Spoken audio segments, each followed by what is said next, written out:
All right, so interested party contributions is this concept where the seller is not allowed to contribute a certain amount of money towards your closing costs on a purchase deal.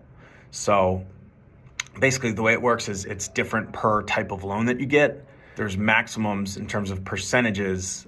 Let's say if there's a maximum of 3% that you can get back from the seller on a $500,000 home, then they couldn't contribute more than $15,000 towards your closing costs on that deal. So for example, number one, with a conventional loan, if you have a down payment of less than 10%, then the sellers can't contribute more than 3% of seller subsidy towards your closing costs. Now, if the down payment is between 10% and then it's less than 25% down, you can get a 6% seller subsidy.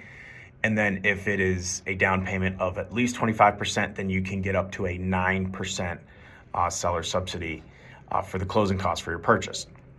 Now be careful, that's just for owner occupied. If you're doing an investment property, the maximum seller subsidy you can get back is 2%. Okay, so that's conventional. It's the most common form of loan out there.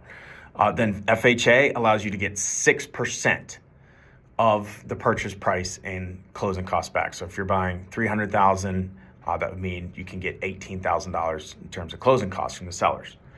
And that doesn't vary based on the loan amount like it does in conventional. Now with the VA loan, a veterans loan, there's no max. You can literally just have the seller keep paying for more and more and more closing costs. No cap out there. And then on the jumbo loans, these really vary by investor.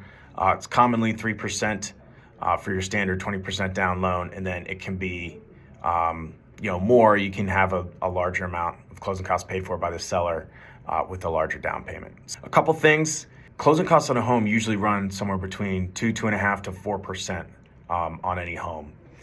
That's talking about combined closing costs and prepaid taxes, interest, and insurance. So usually when you have these caps of like 3%, it's usually not that big a deal. You weren't going to be able to have that much more closing costs covered anyways.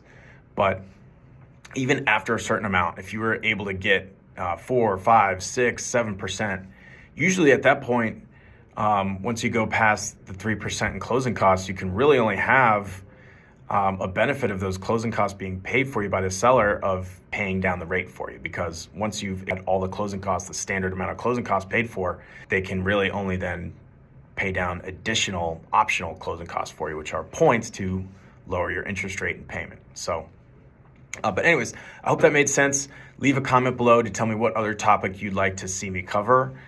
Thank you, and I'll see you on the next video.